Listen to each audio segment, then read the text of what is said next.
Hope you guys had a wonderful night. I really appreciate you all. Thank you all for tuning in.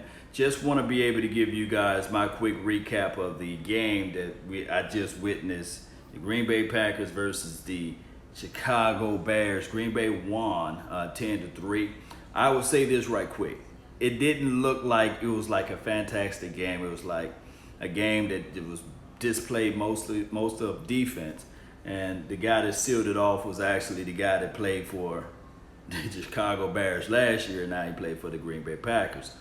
What do you know? So interceptions, turnovers, and takeaways, those are things that we always love to see out there, especially as relates to the game was extremely boring. So it was one of those things where we really didn't get a good count of everything. But I will say this, let me see if I can do this right quick. Really appreciate you.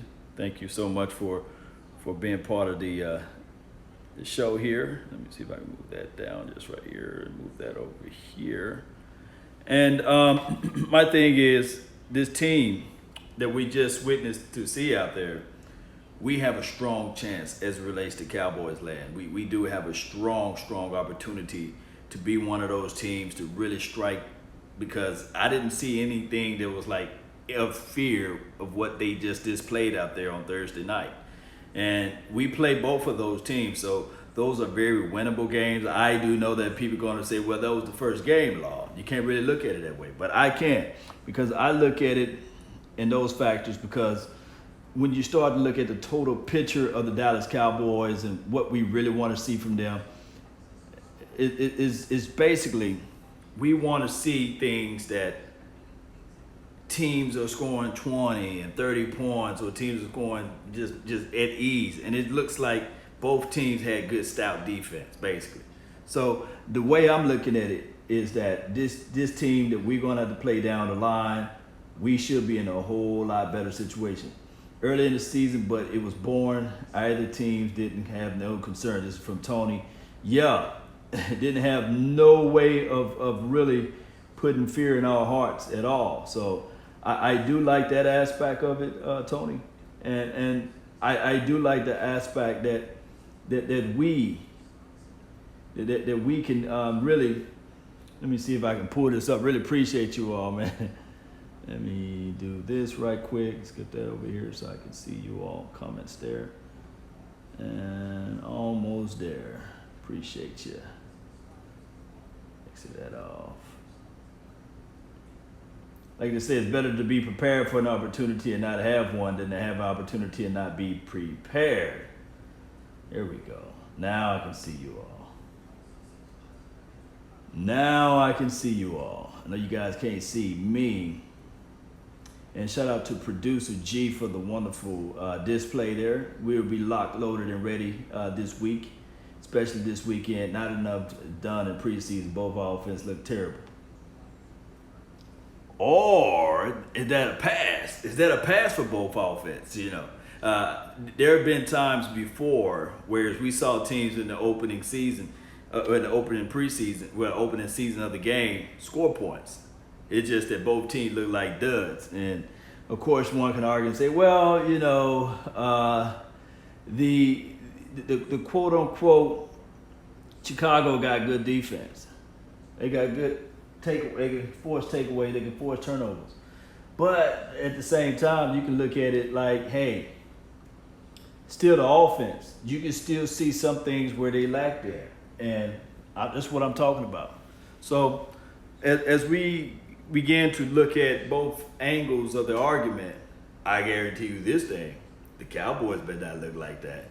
Because teams like Chicago, teams like the Green Bay Packers, they can get that longitude and latitude. I've seen Aaron Rodgers dink and dunk and dunk and dink and dink and dunk, and then finally throw the ball down the field and it's a pass interference.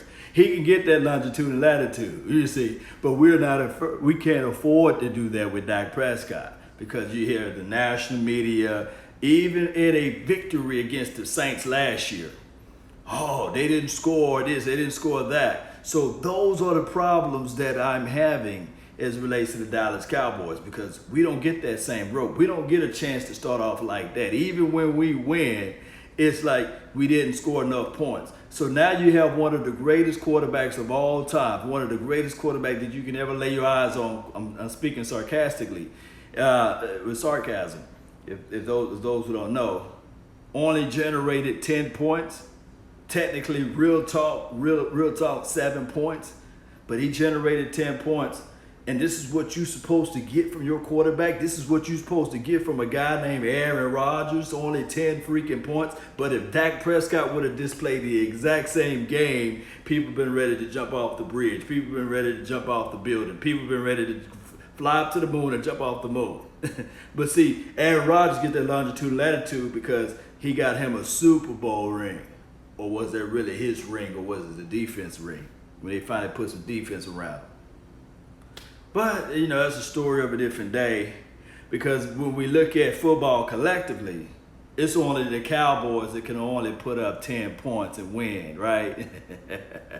So I look at everything. I can tell you from the deep down the bottom of my heart, with strong convictions and courage of my mind, there's no way we'll put up 3 points against anybody. We're playing against the Giants in a couple of days on Sunday. There's no way in the world we put up 3 points. There's no way. There's no way. I just don't see that the Dallas Cowboys going to end the game with 3 points. I don't see the Dallas Cowboys ending the game with the amount of offense that we have, even if you don't like Dak Prescott, with 10 points. I just don't see it. And I don't care what people say, well, it's the first opening of the year.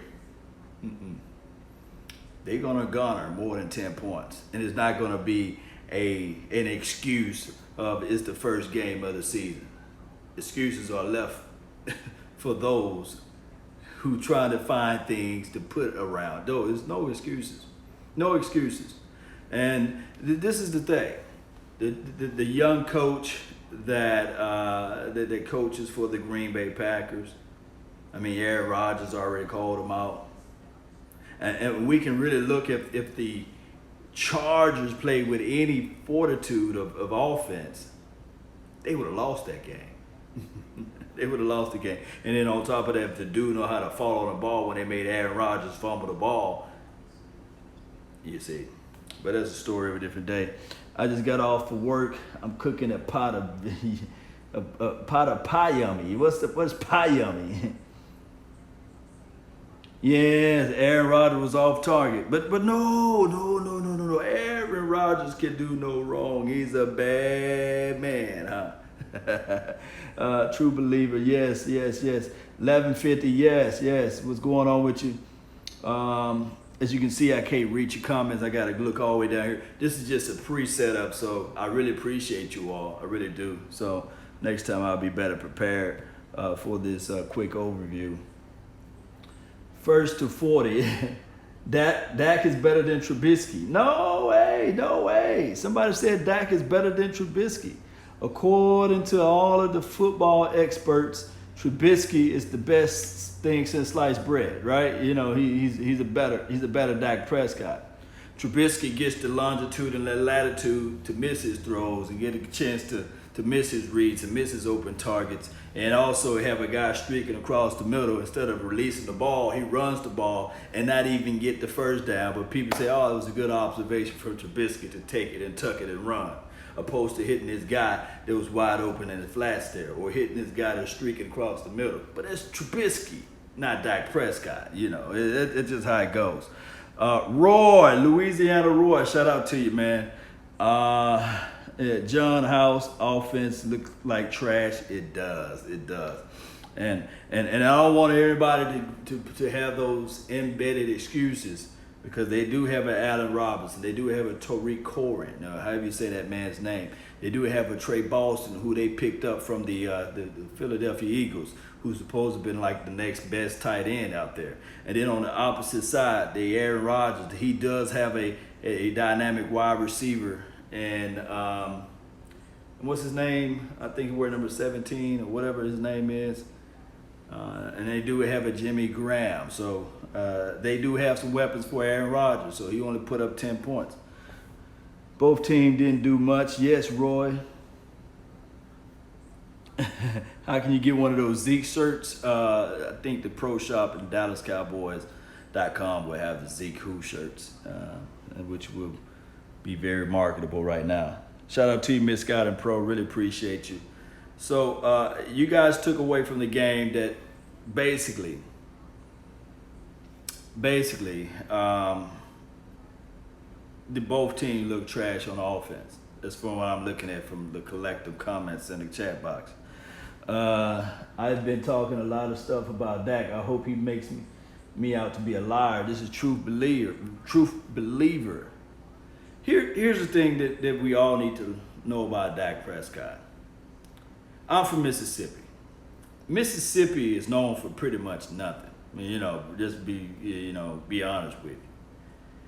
Dak Prescott was able to go to Mississippi State and put Mississippi State on the map. And if you look at the weapons that he had out there, Fred Woods, I believe that's how you say that man's name, a horrible running back at the time, but he was able to will Mississippi State and to be nationally known. That's not an easy task to do out there in Mississippi. And for Dak to improve year by year, and I'm not trying to sound like a Dak Prescott apology, man, thank you for the sub. I'm not trying to sound like that, but ultimately for him to go to the NFL and to be paired up to a team that's going to have the biggest and the brightest spotlights. I've seen people with high expectations for Trevor Lawrence. They say Trevor Lawrence is going to do this, he's going to do that, he's going to be able to do this, and high expectation for Kyler Murray. But I was trying to tell people, when you put that silver and blue on, it's not easy. It's not easy because you're going to have so much expectations poured upon you that you can't even chew bubble gum and accidentally have that piece to fall out of your mouth because it's going to make national news. And even when Dak Prescott threw a cup in a trash can and missed, it made national news. You can't find me another organization that when a person takes a cup and throw it in the trash can and miss, and it makes national news. So if you think about that, you can only imagine, just imagine what the pressure would be if he folds up like a wallet during the game. You see, I mean, it's just, you don't get that longitude and latitude. All off season, you would think that it was the Dallas Cowboys and maybe 3 other teams in the NFL. No, it don't work that way. Look, I can tell you right now, people can barely remember who won the last Super Bowl because they don't even talk about them. They don't even mention that team. And that guy that owns that team had a scandal that nobody brings it up. Nobody. Nobody brings up the scandal. And he just flies right under the radar. Flies all the way under the radar. They might give him a Nobel Peace Prize before the end of this year is over with. Robert Kraft might get elected to be, he might get an Oscar for all the stuff that he done did. He don't even play in movies, you see. So it goes that way with the Dallas Cowboys. Every channel you on, you hear about the silver and blue. It's crazy. If Dak Prescott fails, the Cowboys fail. And you know that's true, Cowboys fans want that. True Cowboys fans want. And I never understood why people would want somebody to fall, but most of the Cowboy fans collectively, from what I review and read, most of them want him to fall for some reason. And people have amnesia by 2015, like it's an anomaly, like it never happened. I mean, Brandon Weed, Matt Castle, Kellen Moore, all of those guys, and you had pretty much the exact same offense following the next following year, minus, you add in Ezekiel Elliott and you add in Dak Prescott. It's a silly world we live in.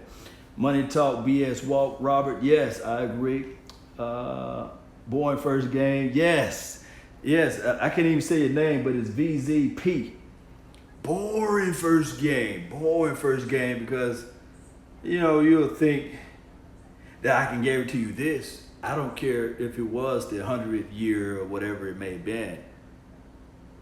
I can guarantee you this. If the Cowboys were to win the Super Bowl, I guarantee you it'll be the Cowboys' first game. They wouldn't say, let's just put in the Eagles and the Washington Redskins. No. It don't work that way.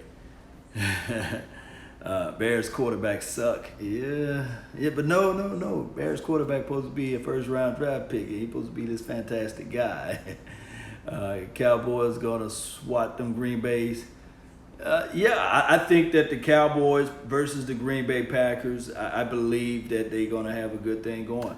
And I think it's gonna be a good, nice game, and you guys gonna see the defense fly out to the ball and harass Aaron Rodgers. And there's no official that's going to try to save him this time. Right. I like defensive type of game. Yeah, but the offense, Tavion Wallace, it just wasn't there. It was like defense had nothing to do with a guy overpassing a guy by a mile, or defense had nothing to do when a guy drops the ball in his hands, or when he running through the gap and he just stumbles and falls and stuff like that. Defense had nothing to do with that. Yeah, so, all right, I ain't gonna keep you guys long. I just want to be able to reach out to you all, give you guys my thoughts on the Dallas Cowboys future game, and also when the Dallas Cowboys so happen to play either the Chicago Bears or the Green Bay Packers this year, is that they don't scare me. You know, they don't strike any fear in me. And I do know a lot of people gonna say, it's the first game of the season, don't overreact. But if it was the Cowboys, people overreact. So let me give you a taste of the inverse magic then. We're going to overreact on every game then. How about that? That's been my time. I really thank you all for yours. And remember, you're listening to nothing but the best. Let's go, Cowboy Nation. Let's go. Really appreciate you all. Thank you guys for subscribing and following this page. Let's go.